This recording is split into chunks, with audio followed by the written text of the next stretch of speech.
Russell Brand has hit headlines over the weekend after being accused of a string of allegations including rape, sexual assault and emotional abuse.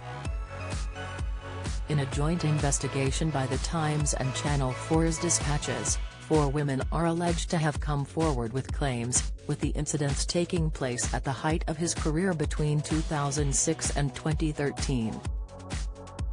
Speaking directly to his followers in a YouTube video, Brand released a statement on Friday where he vehemently denied criminal and serious allegations that have been put to him by 2 media outlets, describing it as a coordinated attack. He said, "Amidst this litany of astonishing rather baroque attacks, often very serious allegations that I absolutely refute. These allegations pertain to the time when I was working in the mainstream, when I was in the newspapers all the time, when I was in the movies. And as I've written about extensively in my books, I was very, very promiscuous. Now, during that time of promiscuity, the relationships I had were absolutely always consensual. I was always transparent about that. Since the allegations have come to light, Brand's talent management, Tavistock Wood, have cut all ties with the actor." But where did it all start for Brand, who became known as the eccentric stand-up who wasn't afraid to make eyebrow-raising statements for laughs? Here we take a look at the comedian's rise to fame. Brand launched his comedy career with the Hackney Empire New Act of the Year competition in 2000 before making his debut at the Edinburgh Fringe Festival.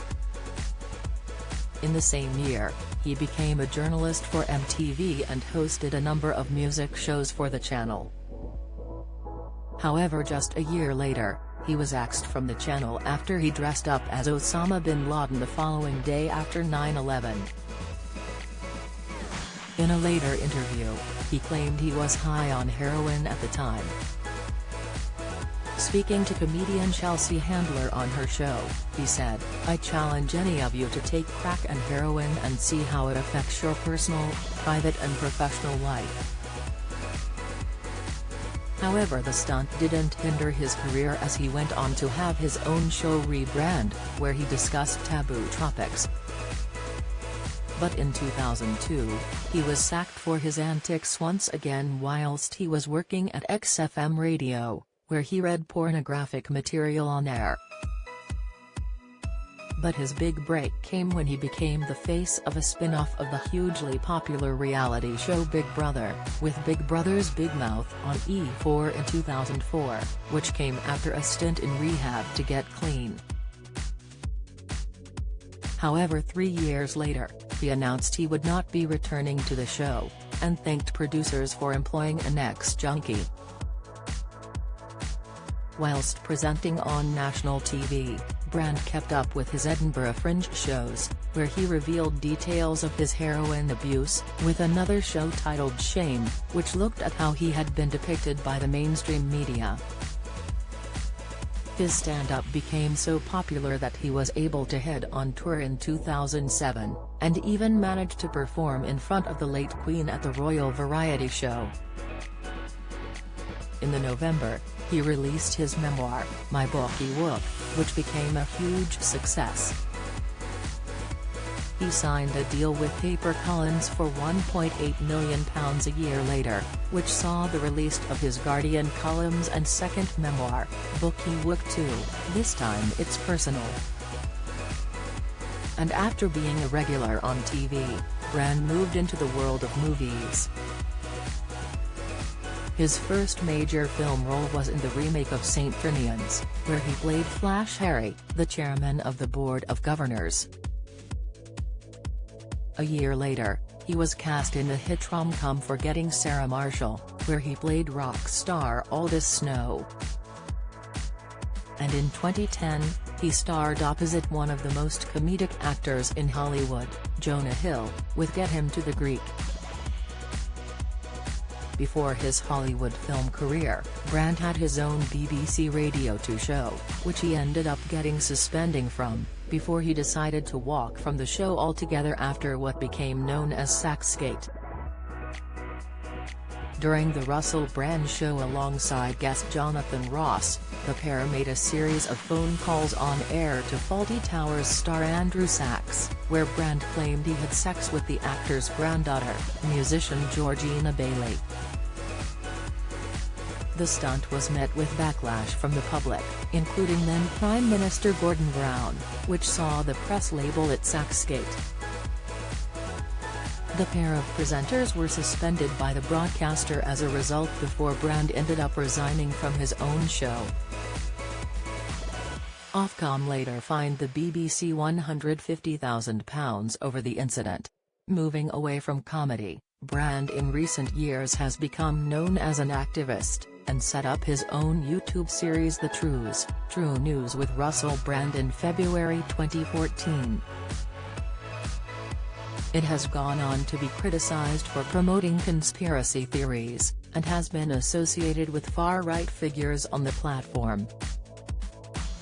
During an interview on Newsnight, Brand urged viewers not to vote in the general election as he called for a revolution. And in another Newsnight appearance, Evan Davis questioned him about 9/11 conspiracies, where he was asked if he believed it was orchestrated by the government. He responded, "We have to remain open-minded to that kind of possibility." And amid the coronavirus pandemic, Brand became known as an anti-vaxxer, which just saw a spike in popularity in his channel, where he often criticized large pharmaceutical companies.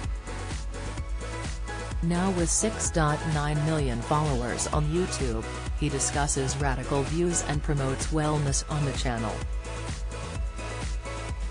And like a lot of celebrities, Brand has delved into podcasting, with his Stay Free series where he discusses revolutionary politics and spiritual awakening. Brand, who has previously claimed to be anti-capitalist but is worth an estimated £16 million, according to wealth website Celebrity Net Worth, now lives in a Victorian Gothic Oxfordshire mansion with 7 bedrooms, which was bought for £3.3 meters in 2016. He lives there with his wife Laura, their 2 children, and they have a baby on the way. He reportedly also has a lavish car collection, including a £56,000 Volvo XC90, according to The Richest.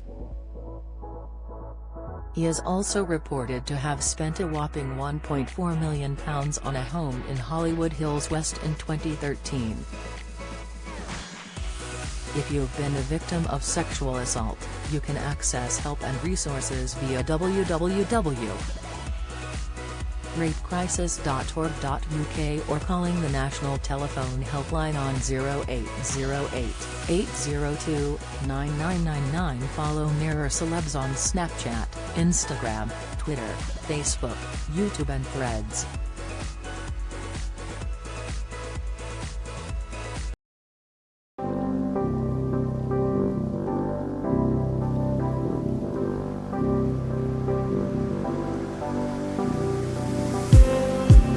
Just need